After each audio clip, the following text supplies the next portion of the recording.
মাঝরাতে আমি ঘুমের মধ্যে অনুভব করলাম আমার ছোট বোন বৃষ্টি আমার সাথে কেমন যেন অদ্ভুত আচরণ করছে।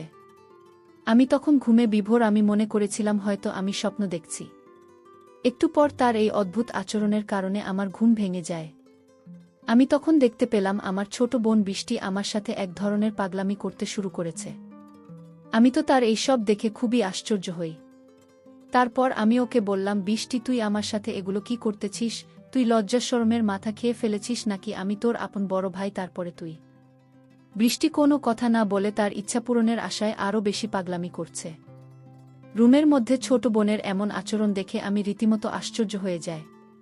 আমি তখন বৃষ্টির চোখে মুখে শুধু বাসনার রং দেখতে পাচ্ছিলাম। আমি কয়েকবার না করার পরেও সে কোনোভাবে আমার বাধা মানছিল না। আমার ছোট বোন হয়েও সে কি যেন অদ্ভুত এক সুখের আশায় আমাকে একটা ধাক্কা মেরে ফেলে দিয়ে ও আমার সাথে যা করল তা শুনলে আমি গ্যারান্টি দিয়ে বলতে পারি তোমাদের পানি চলে আসবে। তাই বন্ধুরা, তোমাদের পায়ে ধরে বলি, অন্তত আজকের ভিডিওটি শুরু থেকে শেষ পর্যন্ত দেখো। গল্পটি শেষ পর্যন্ত শোনার জন্য তোমাদের সকলের কাছে আমার বিশেষ অনুরোধ রইল। হ্যালো বন্ধুরা, আমি আবির। বর্তমানে আমার বয়স 24 বছর। আমি পড়ালেখা শেষ করে একটা প্রাইভেট কোম্পানিতে চাকরি করছি। আমার বাড়ি সুনামগঞ্জ, কিন্তু চাকরির সুবাদে আমি সিলেট থাকি। আমার পরিবারে আমি মা, বাবা আর ছোট বোন বৃষ্টি। আমার ছোট বোনের বয়স 17 বছর। এসএসসি পরীক্ষা দেবে। বাবা সুনামগঞ্জ শহরে কাঠের ব্যবসা করেন, আর মা গৃহিণী। এবার আসি আসল ঘটনায়। সামনে আমার ঈদের ছুটিতে বাড়ি যাওয়ার প্রস্তুতি নিলাম। বাড়ির সবার জন্য কেনাকাটা করলাম। ছোট বোন বৃষ্টির জন্য একটা 3 পিস ও একটা কালো বোরকা কিনলাম। বাবার জন্য পাঞ্জাবি ও মার জন্য কাপড় কিনলাম। সবার জন্য কেনাকাটা করে আমার অনেক খুশি লাগছিল। ট্রেনের টিকিট আগে কেটে রেখেছিলাম, তাই ঈদের 4 দিন আগে বাড়ির দিকে রওনা দিলাম। আর একটা কথা, আমি প্রায় 1 বছর পর বাড়ি যাচ্ছি। চাকরিতে জয়েন করার পর আর বাড়ি যাওয়া হয়নি, তাই সবার জন্যই কমবেশি কেনাকাটা করেছি। বিশেষ করে আমার আদরের ছোট বোন বৃষ্টির জন্য দীর্ঘ 4 ঘন্টা বাসে করে অবশেষে বাড়ি পৌঁছলাম।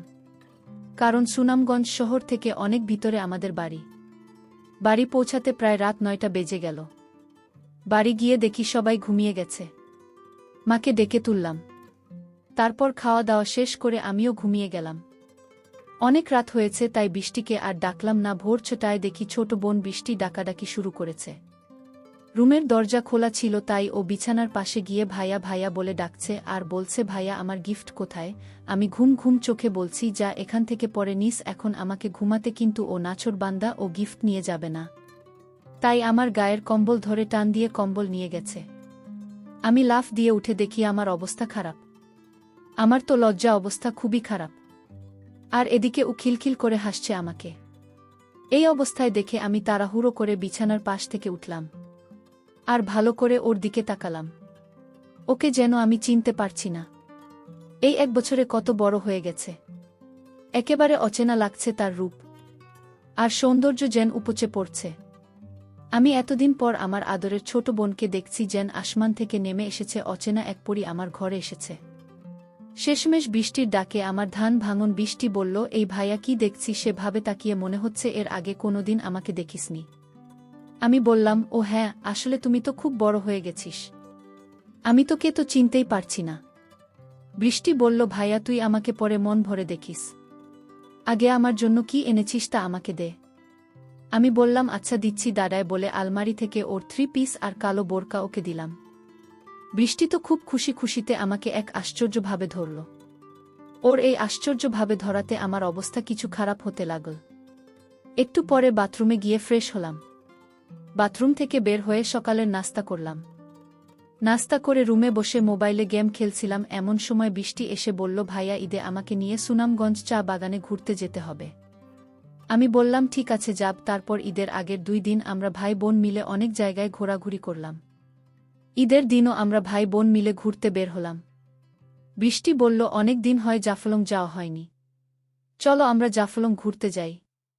আমি বললাম, জাফলং তো অনেক দূর, আমরা কিন্তু একদিনে ফিরে আসতে পারবো না। বৃষ্টি বলল, আমি এত কিছু জানি না, আমাকে নিয়ে যেতেই হবে। কিভাবে নিয়ে যাবে আমি জানি না। দরকার হলে ওখানে হোটেলে 1 রাত থাকব, তারপরও যাব। আমরা তো আপন ভাই বোন, প্লিজ ভাইয়া তুমি না করো না। আমি বললাম, আচ্ছা আমাকে বল, যদি যেতে তাহলে যাব। আমার ছোট বোন বৃষ্টি খুবই চালাক। সে কিভাবে যেন মাকে রাজি করিয়ে ফেল। তার পরের দিন আমরা দুই ভাই বোন মিলে বেরিয়ে পড়লাম জাফলং এর উদ্দেশ্যে। যেতে যেতে দুপুর হয়ে গেল। ওখানে গিয়ে আগে থাকার ব্যবস্থা করতে হবে। যেহেতু গিয়ে ওখান থেকে দিনে দিনে আসা যাবে না, তাই আমরা দুজনে মিলে হোটেল খুঁজতে লাগলাম। ঈদের পরে হওয়ায় হোটেল খুঁজে পাওয়া যাচ্ছিল না। অনেক খোঁজাখুঁজি করে অবশেষে ছোট্ট একটা রুম পেলাম, তাও সিঙ্গল কি আর করা, ঈদের ছুটিতে সবাই ঘুরতে এসেছে, তাই সব বুকিং। এজন্য সিঙ্গল রুমই নিলাম। তারপর ব্যাগ গুছিয়ে কিছুক্ষণ বিশ্রাম নিয়ে বের হলাম ঘুরতে। বৃষ্টি এমন পোশাক পরেছে যা দেখে বুড়ো থেকে জোয়ান পোলাপান সবাই শুধু ওর দিকে ভেতরে তাকিয়ে থাকে। আমার অনেক রাগ হচ্ছে, কিন্তু কাউকে কিছু বলতেও পারছি না। এর মধ্যে এক ছেলে আর এক ছেলেকে বলছে দেখে ওই পাগলা একটা জিনিস চাইছে। আরেক ছেলে বলল, বন্ধুই মনের কপালটা খুব ভালো। এই শুনে আমি রেগে ওদের কাছে যেতে চাইলে বৃষ্টি আমাকে বাধা দিল। তারপর আমরা ভাই বোন অনেক মজা করে ঘুরলাম, সারাদিন ঘুরে হোটেলে ফিরলাম সন্ধ্যায়। তারপর আমরা ভাই বোন মিলে রুমে গিয়ে ফ্রেশ হয়ে আবার হাঁটতে বের হলাম। আমাদের সাথে পাশের রুমের নতুন বিবাহিত স্বামী স্ত্রী জুটি বের হলো। তারা আমাদের ডাক দিয়ে বলল, আপনারাও কি হাতে বের হচ্ছেন? বৃষ্টি বলল, হ্যাঁ। আপনারাও কি হাতে বের হলেন? উনারা বলল, হ্যাঁ। আমরা বের হলাম। ছেলেটা বলল, চলুন না আমরা একসাথে হাঁটি। এলাকাটা পরিচিত না, তাই লোক বেশি হলে ভয় লাগবে না। আমরাও রাজি হলাম। তারপর গল্প করতে করতে তাদের সাথে পরিচিত হলাম।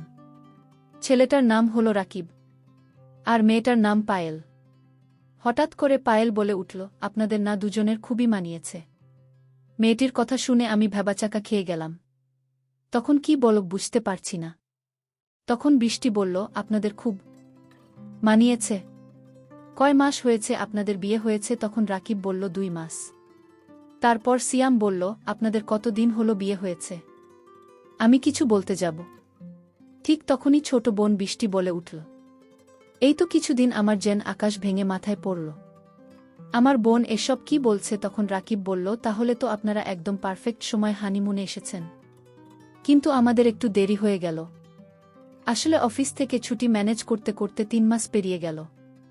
তারপরে পায়েল বলল, শুরু করল, আপনাদের কি প্রেমের বিয়ে না অ্যারেঞ্জ ম্যারেজ? বৃষ্টি বলল, প্রেমের বিয়ে।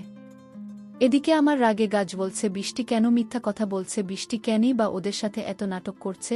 হাঁটতে হাঁটতে রাত 9টা বেজে গেল। তখন আমরা সবাই আবার হোটেলে ফিরে আসলাম। এসে খাওয়া দাওয়া করে রুমে যাচ্ছিলাম ঘুমানোর জন্য। তখন রাইসা বলে উঠল, গুড নাইট, হ্যাপি হানিমুন। মজা করে টাইমগুলো কাটান, এই টাইম আর ফেরত পাবেন না। বৃষ্টিও কম না। সে বলে উঠল, আপনারা মজা করুন, আমরা তো আজ রাতভর মজাতেই থাকব। আমি রুমে ঢুকে বৃষ্টিকে বলতে শুরু করলাম, বৃষ্টি তুমি এসব কি শুরু করেছিস? আমরা ভাই বোন, তুই কি সব ভুলে গেছিস? বৃষ্টি বলল, ভাইয়া কি করব বল, ওরা এমনভাবে কথা বলা শুরু করবে বুঝতে পারিনি। ভাবলাম 2-1টা কথা বলে আলাদা হয়ে যাব, বা এমন পর্যায়ে পড়ে গেলাম যে আর বলার সুযোগই পেলাম না। এখন আর কি করা, এখানে 2-4 দিন না হয় আমরা স্বামী স্ত্রী হয়ে কাটিয়ে দেই। আমি বললাম, মানে তুই কি বলছিস? বৃষ্টি বলল, আরে ভাইয়া, তোমাকে তো আর সত্যি সত্যি স্বামী হতে বলছি না, শুধু অভিনয় করতে বলছি ওদের সামনে। আমি বললাম, ওহ, তাহলে শেষ পর্যন্ত আপন বোনের স্বামী হতে হবে। আচ্ছা ঠিক আছে, আজ থেকে তুই আমার বউ। বৃষ্টি বলল, ঠিক ভাইয়া, তুই এগুলো কি বলছিস? আমি শুধু অভিনয় করতে বলছি, বাস্তবে হতে বলিনি। আমি বললাম, ওই আর কি, ঠিক আছে, অনেক রাত হয়েছে, এখন ঘুমা, কালকে অভিনয় করব। তারপর বৃষ্টি আর আমি ঘুমিয়ে গেলাম। মাঝরাতে ঘুমের মধ্যে আমি অনুভব করলাম আমার ছোট বোন বৃষ্টি আমার সাথে কেমন জানি আশ্চর্য আচরণ করছে। তখন আমি ঘুমের গভীর ঘুমে আমি মনে করেছিলাম হয়তো আমি স্বপ্ন দেখছি। একটু পরে তার ওই আচরণের কারণে আমার ঘুম ভেঙে যায়। তখন আমি দেখতে পেলাম আমার ছোট বোন আমার সাথে এক ধরনের পাগলামি করতে শুরু করেছে। আমি তার এই সব দেখে খুবই অবাক হলাম। তারপর আমি তাকে বললাম, বৃষ্টি, তুই আমার সাথে এসব কি করতেছিস? তুই কি লজ্জা শরমের মাথা খেয়ে ফেলেছিস নাকি? বন্ধুরা, ভিডিও মাঝখানে একটা কথা বলতে চাই। আমি তোমাদের আনন্দ দেওয়ার জন্য খুব কষ্ট করে ভিডিও বানাই, তাই তোমাদের কাছে অনুরোধ থাকবে অবশ্যই এই ভিডিওটি দেখে একটি লাইক করবে এবং চ্যানেলটি সাবস্ক্রাইব করে পাশে থাকবেন। আমি তোর আপন বড় ভাই। এরপরেও আমি লক্ষ্য করলাম আমার ছোট বোন বৃষ্টি কি যেন এক ইচ্ছা পূরণের আশায় আরও বেশি পাগলামি করছে। রুমের মধ্যে ছোট বোনের এমন আচরণ দেখে আমি রীতিমতো হতবাক হয়ে গেলাম। তখন আমার ছোট বোনের চোখে মুখে শুধু বাসনার রং দেখতে পেয়েছিলাম। আমি কয়েকবার না করার পরেও সে কোনোভাবে আমার বাধা মানছিল না। আমার ছোট বোন হওয়ার পরেও সে কি যেন এক বিশেষ সুখের আশায় আমাকে একটা ধাক্কা মেরে ফেলে দিল। তারপর সে যেন একেবারে পাগল, মানে একেবারে উন্মাদ হয়ে গেল। আমার ছোট বোনের যেটা কৌশল তা আমি জানতাম। 5 মিনিটের মাথায় আমার ঘুমন্ত আর নিস্তেজ অবস্থায় তাকে এমন করে দিল। আমার কাছে মনে হলো যে আমি আর কোনোভাবে থাকতে পারছি না। তার আশ্চর্য কৌশল, এর জাদু পেয়ে আমি তো প্রায় উন্মাদ হয়ে গেছি। সবশেষে আমার এমন অবস্থা হলো, তখন আমি বন্ধুরা সেই বিষয়টা আর ভাবার কোনো সুযোগ পেলাম না যে কে ভাই আর কে বোন। তখন শুধু মনের মধ্যে একটা ইচ্ছা, পাশে থাকা মেয়েটিকে আপন করে পাওয়ার। কিন্তু মেয়েটি যে আমার আপন বোন তা আমার মাথায় নেই। এই সময় বন্ধুরা এমন অবস্থা হয় তখন কোনো কিছু বোঝার অবস্থা থাকে না। আমারও ঠিক সেই রকমই হয়েছিল। আমার কাছে মনে হয়েছিল যেন আমি মোমো আর আমার পাশে যেন আগুন জ্বালিয়ে রাখা হয়েছে। সেই আগুনের তাপে আমার সবকিছু গলে ছিন্নভিন্ন হয়ে যাচ্ছে। বারবার কেঁপে উঠছে আমার গা। আমিও তখন অজানা কোনো সুখের আশায় আমার ছোট বোনের সাথে তাল দিতে শুরু করলাম। সে আমার তাল পেয়ে মনে করল তার হাতে স্বর্গে এসে ধরা দিয়েছে। তখন আমি সিদ্ধান্ত নিলাম যা হবার হবে। এখন যে কঠিন সময় আমার কাছে এসেছে তার মোকাবেলা আমাকে করতে হবে। ছোট বোনের কাছে কোনো কিছুতেই আমাকে পরাজিত হতে দেওয়া যাবে না। তারপর আমি চরমভাবে নেমে গেলাম। যদিও আমার ছোট বোন আমার থেকে 6 বছরের ছোট। প্রথম আমি ভাবছি হয়তো সে আমার সাথে কুলিয়ে উঠতে পারবে না। তারপর আমি যা দেখলাম তাতে তো আমি পুরোই আশ্চর্য। প্রায় 1 থেকে 1.5 ঘন্টা এক নাগারে প্রদর্শন করার ফলেও সে বিন্দু পরিমাণ ক্লান্ত হয় নাই। প্রায় 1 থেকে 1.5 ঘন্টা পর কোনো এক রূপকথার রাজ্য থেকে মনে হলো আমরা পৃথিবীতে ফিরে এসেছিলাম। বন্ধুরা, তারপরেও সেখানে আরও একদিন থেকেছিলাম। আর সেই একদিনেও আমার ছোট বোনের সাথে আমার এরকমই হয়েছিল। বন্ধুরা, ঘটনাটি আমার অতীতের একটি অপ্রত্যাশিত ঘটনা, যা হয়তো তোমাদের বিশ্বাস হবে না।